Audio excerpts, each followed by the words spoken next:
How should worship leaders use social media? That is the pressing question today. And to help answer that question, I've brought in the man with all the answers. He's vertical worships keyboard player. He is a local worship pastor at Church of 1122, and he's also my friend TJ Madison. I got to get used to that because I first met you as Thomas, then it migrated to Tom, but you go by TJ now. TJ, how are you? I'm doing great. I'm actually at church right now, and I'm excited we can have this conversation. I'm excited too, because I know this is something that you think really deeply on, and maybe that's a great place to start. Tell us a little bit about your personal journey managing social media as a worship leader and why this subject has gripped your heart. Yeah, so a little bit about me. Um, I grew up in upstate New York. I was a part of a Baptist church up there in Syracuse, New York, and I had a conservative upbringing. And growing up, I didn't have an iPhone until I was 17 or 18. So I wasn't on social media. It was a new thing. I think when Instagram came out, I was in college. And at the time, people were just posting food or sunset Classic. pictures. Yeah. Yeah, things like that. And it was not what it is today. But yeah, I think the journey I've been on, just figuring out like how to be a Christian on social media in the public square, and point people to Jesus, and at the same time not try to be um, like bragging about myself or posting like worship leading content in a strange way. Like, there's sometimes you get the ick when you see people post, and I think my journey has been one of I should just be anonymous because I don't want people to get the wrong impression. I don't want people to think that I'm just trying to build a platform or trying to get all the attention or brag on musical gifts or things like that. And so I just didn't use it because really just I didn't really know how to walk the tightrope of using it well. Um, and and then there's the other side of that where I saw people posting everything, which would be, them driving in their car or brushing their teeth or eating food, just like the vlog style things.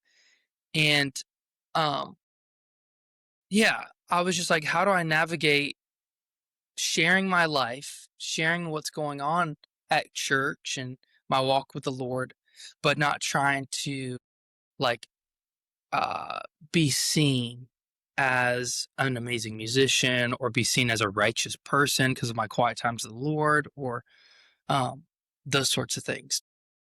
I've been working through that as of recently, and that's why I love this discussion.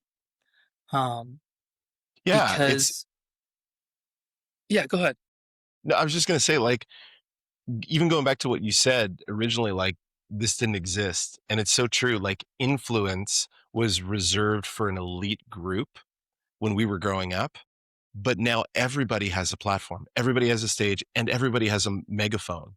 And I think the whole reason why we're even having this conversation is, would you not agree that people, Christians, worship leaders, just to narrow it down, are being formed by social media? Would you agree with that? Well, yeah, for sure. I think, obviously social media, podcasts, long form content like YouTube, but also short form in the shape of Instagram, Reels, Shorts, those sorts of things. Um, we're on our phones a lot. Everyone's on their phone. Screen time is up, not just with the younger generation, but um, people are on their phones. It's how we are entertained. It's how we keep in touch with our family and friends. And honestly, it's how people are showing off kind of what they're good at, their portfolio, whether it's a business or whether they're trying to make money or influence people, whatever the motivation is. Um, there's People are on social media all the time. And we've talked about this. A lot of the drive, And I'm not even saying that this is a bad thing, but a lot of the drive of showcasing a worship leader's talents, a producer's talents, a songwriter's talents in the space of social media really drives from our desire to be seen as significant, right? But yeah, personally, um, man, I've struggled with that in the past, especially in my young 20s when, I wanted to, I almost wanted to prove to people that I was capable, that I was Hmm. talented, that I could, um, that I could make great music or play well or that I was around certain people. And you're almost like trying to win the approval of man. And, um, I was really putting my identity in what I did a lot because I cared so much about what people thought versus what God thought. Hmm. And it wasn't healthy.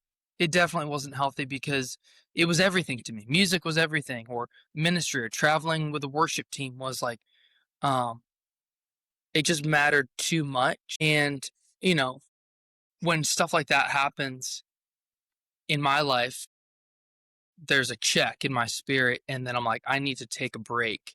Galatians 1:10 says, "For am I not seeking the approval of man or of God? Hmm. Am I Hmm. trying to please man? If I were still trying to please man, I would not be a servant of Christ."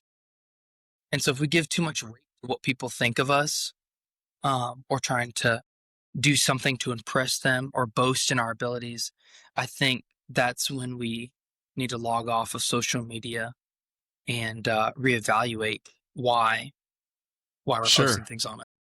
So you've been on this journey, having posted, not posted for a while, and now you're posting again, and you're back. He's back.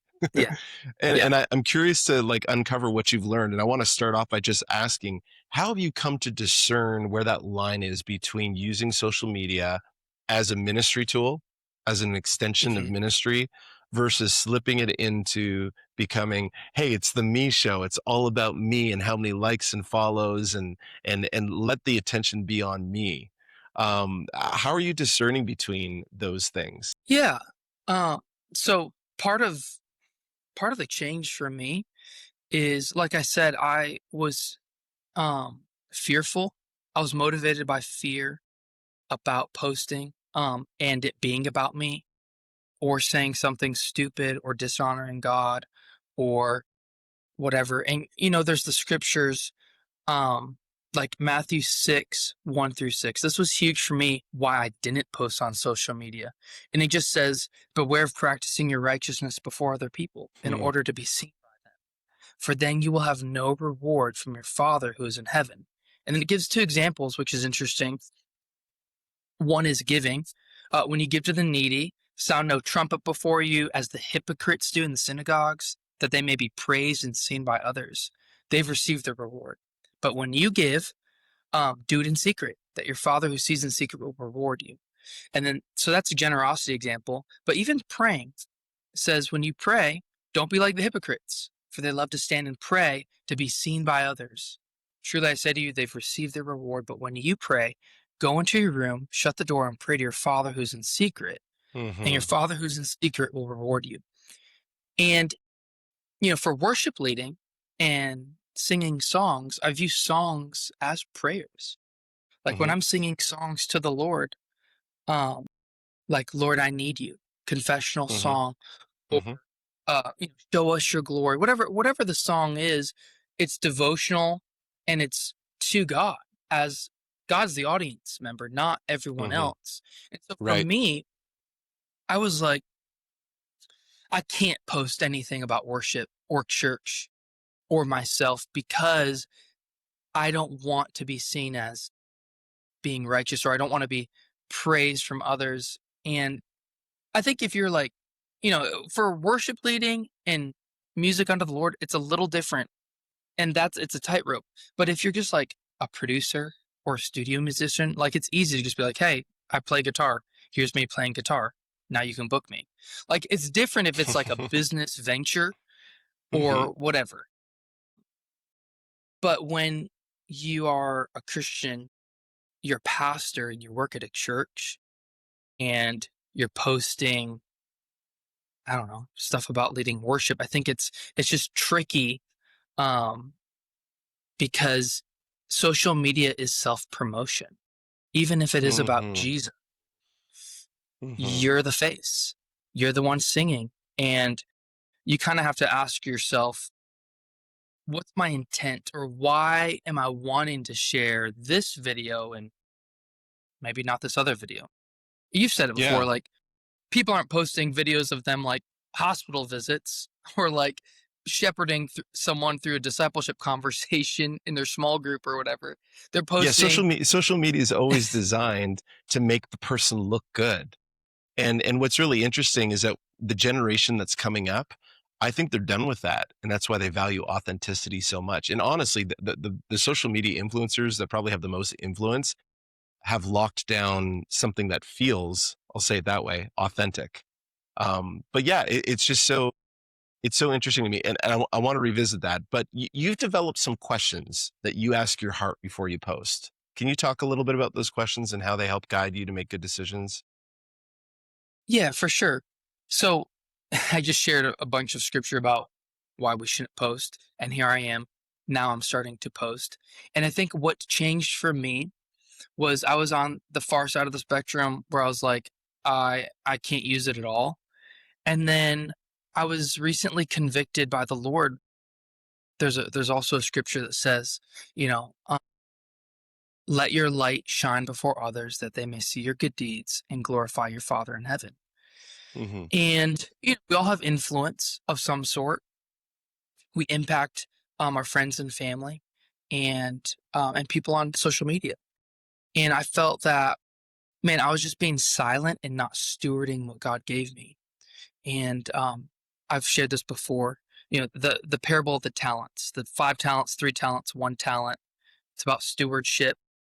Um, and you know, I think for worship leaders, God has for sure given them a voice, musical talent, shepherding abilities. And for me, I was just too fearful of what people thought my motivation would be versus being like, you know what? I'm going to let my light shine before others. Not that it would point to my greatness, but it would point to God's greatness. And so I wanted to be able to steward what the Lord's entrusted to me, even the small influence I have. I want everything in my life to point to Jesus and to honor Him versus just putting it in the sand and being like, I'm not going to use any of it because of how it might be perceived. So going into your question, then I I think before we use social media, especially as worship pastors, we have to ask the question, why am I posting this? What are my hopes? What is the goal in sharing this? And so I set up a rule of life for social media. And I think everyone should have this. Um, and it's different for everyone. Obviously, I'm not like the expert in it. This isn't for everyone. Um, but I think these are some good principles for like worship leaders, pastors that are posting um, themselves on social media. So here's the first question. You got to ask yourself, does my social media tell of the greatness of God or the greatness of me? Mm. So the rule of life for me is my social media will tell of the greatness of God, not the greatness of me. Mhm. My goal is rule number two. My goal is to please God, not man. Um, my other rule is I'm a creator, not mainly a consumer. So I don't want to be doom scrolling and just getting all of my information from social media. I'm using it more as a way to connect with people and to share music and thoughts about the Lord and things like that. Which leads to the next boundary. We should have a boundary of social media. So my Mhm. wife, she has a screen time password for my phone, and I have 20 minutes a day on social media. Period. It just like it literally locks me out, Okay. and I think that's just a great thing for me because I mean, think about how hard it is for people to be consistent about spending like 15 or 20 minutes in the Bible or praying to the Sure. Lord. And but yet when we're like, "Oh, only 20 minutes on your social media?" that's not a lot of time. Right. Like there might be people that are like, that seems pretty strict or legalistic. But Mhm. like for me, I think, obviously what you spend your time doing is what you prioritize. And I don't need to be on it for more than 20 minutes a day if I'm just posting some stuff, catching up with friends on it. Um, and then the last rule is any influence or platform I have, I'm going to share truth in a loving way that points people to Jesus. Mm. So, whether that's at church on a Sunday or I'm posting a music thing or a story, um, it could be a family. If I'm posting about my family, I love my family. I want it to show God's goodness and kindness in these gifts, you know? Or if I'm posting about music, it's not like, hey, look at me, listen to me, but I want it hopefully to be encouraging and to help people just be reminded of the Lord in them. I love those questions. I love those questions. Those are things that we should all adopt and have as filters, in our brains before we post anything. I'd like to talk a little bit about some of the things that I'm noticing on social media, just to get your thoughts and even your kickback, to discuss these things. The first thing I recognize is that, and that I notice this across the board. It's not particular to Christian community, but it's certainly in the worship realm. A lot of people are very quick to praise people publicly for what they can do. So what can be seen on the surface is what is elevated, what is praised. Your voice sounds great on that. We get so excited about a song and how someone sounds on a song far more than we ever get excited about actually applying the truth of that song into our own lives. Yeah, And so one of my biggest concerns is, what responsibilities should worship leaders have in thinking through what they post online, knowing that it is forming what other people think worship is, what worship ministry is? I get really concerned when I see young worship teams posting. The majority of what they post is often about listening parties, loadouts, being on tour, writing songs, hitting high notes. And that is all that's being projected on their social media. Well, if you're a 13 or 14-year-old girl that loves to sing to the Lord, and you're being raised in, Podunk, USA, and you're looking to these people as your examples of worship leadership, it's not a far jump to think that you might think that worship leadership is all about those things. And I'm not saying that those things are bad, but both me and you know that that is not a representation of the average day of a worship pastor. That is not an accurate representation of what local church ministry looks like. There's a lot about local church ministry that we would never post on social media because it's uncomfortable. So what responsibility do we have as growing mature worship leaders to be mindful of what we post and what we are teaching and what we are forming in others, even as a means of inadvertent discipleship on social media? What are your thoughts on that? man. I mean, that's a huge question. I have a few thoughts. Um, I think like I'll start with this. Um, you know, people will share what's important to them.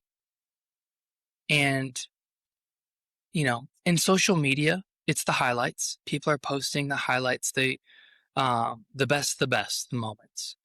Um, and I think even for young musicians, young worship leaders that are posting whatever, the stage, the loadouts, them crushing a moment in a song, I think it might be because they want to be seen as significant.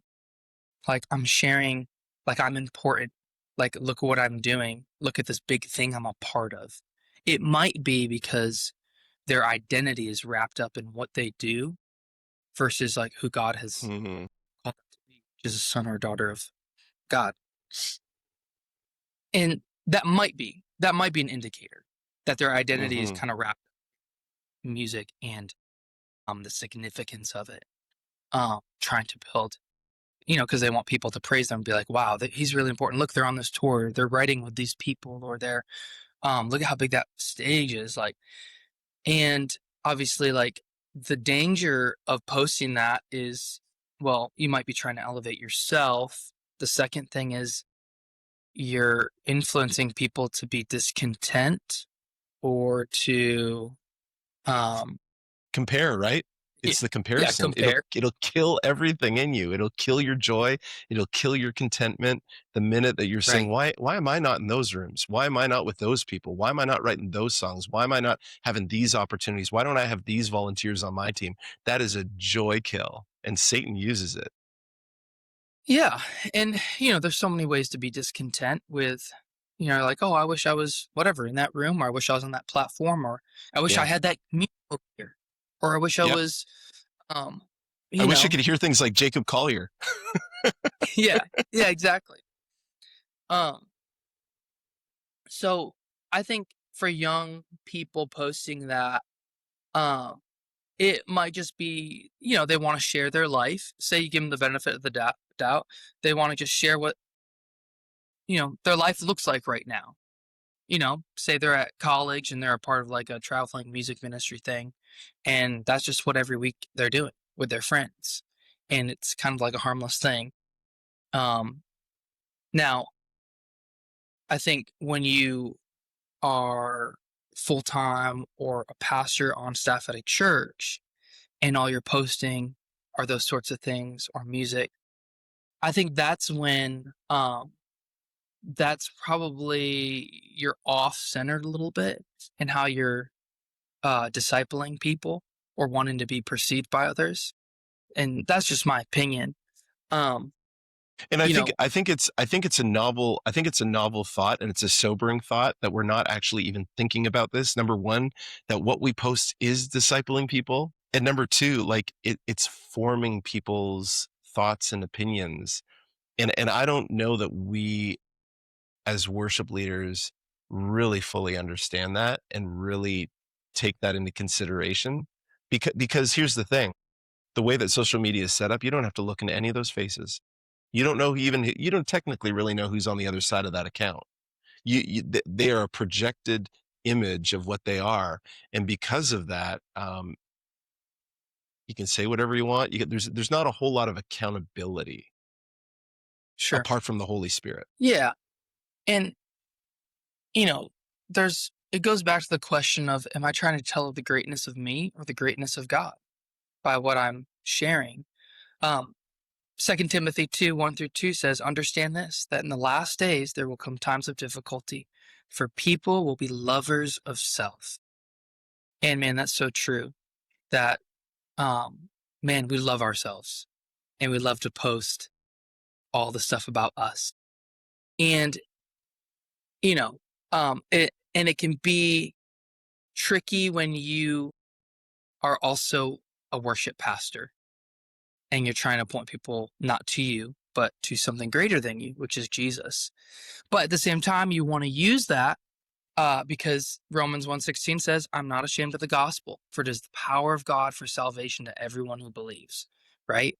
So, yeah, we're called to be in the public square, to point people to Jesus, to the gospel.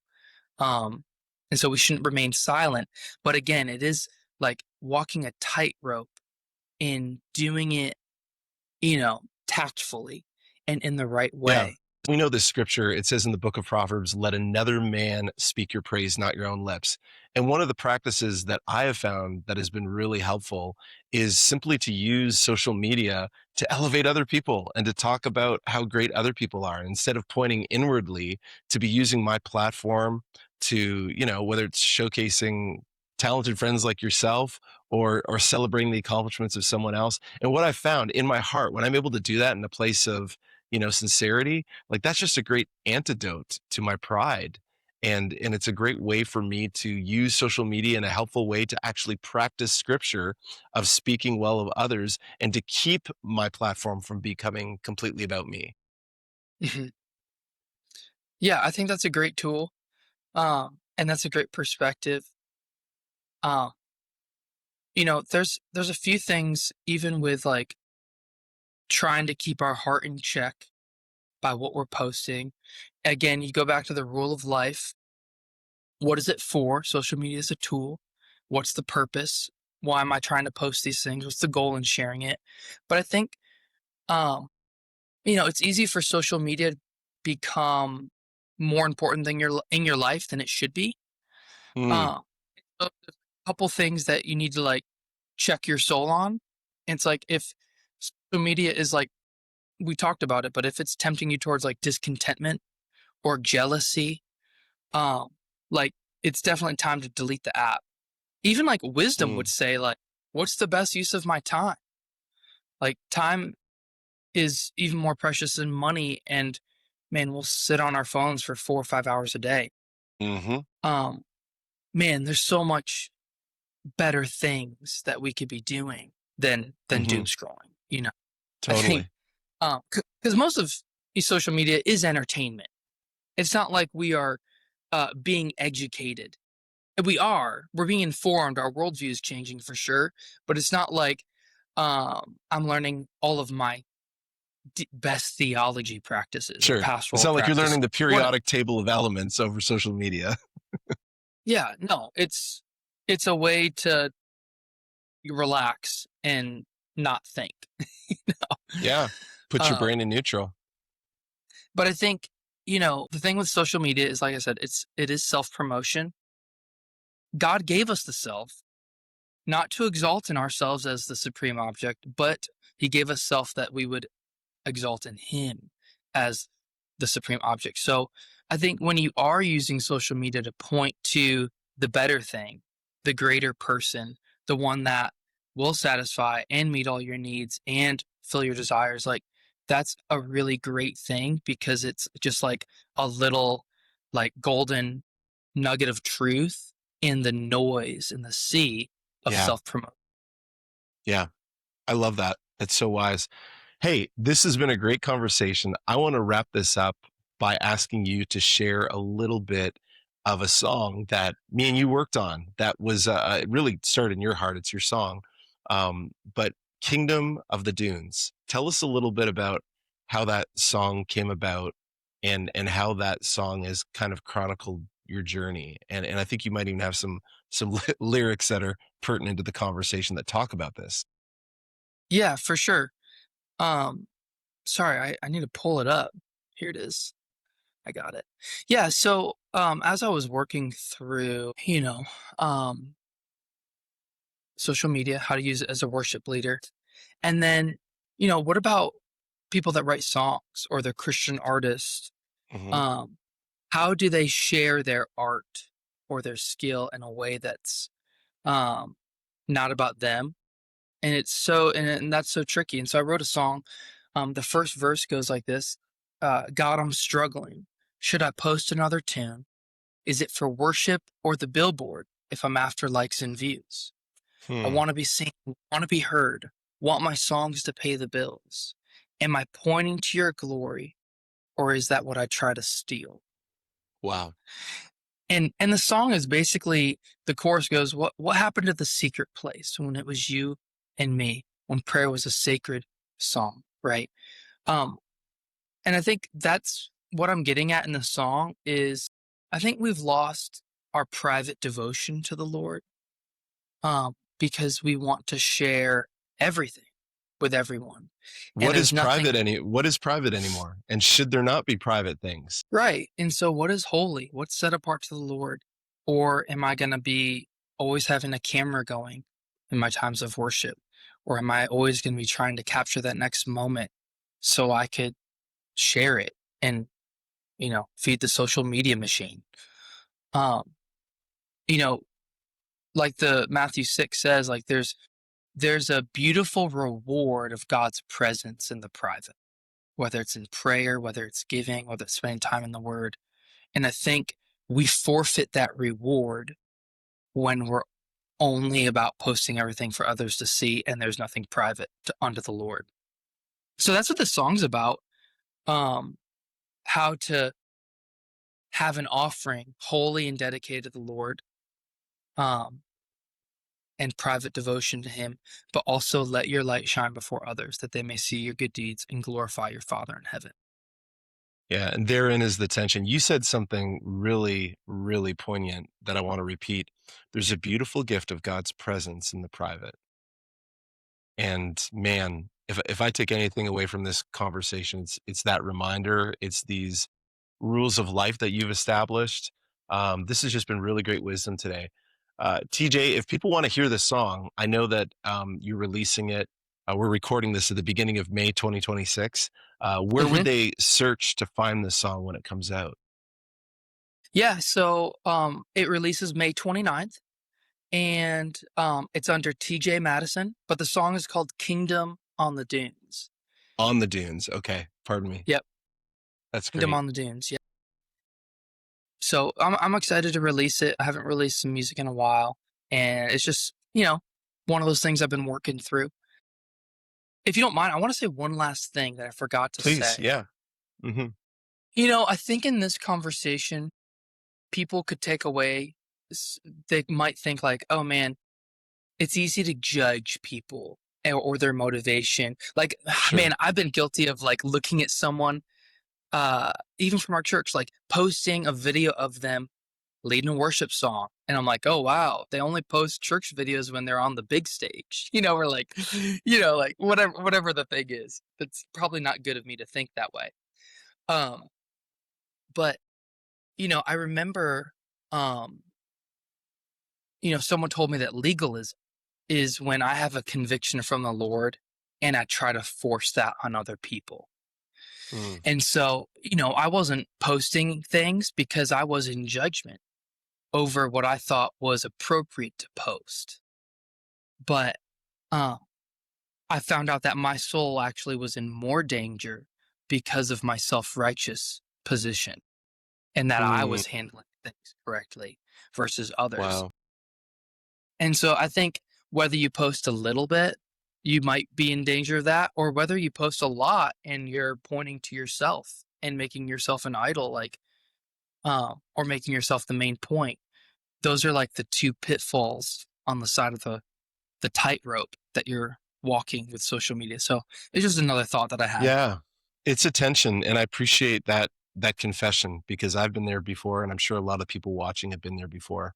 Tom, this has been so helpful today. Thank you for helping. Thank you for not being afraid to jump into a difficult topic and just to be honest about it, and to give us some real great tools that we can have in our tool belt on how to discern and to, as you put it so correctly, walk the tightrope of social media as worship leaders. I appreciate you, brother, Thanks, Trav. Thanks for having me. And I'm glad we could talk about it. Hope it was helpful.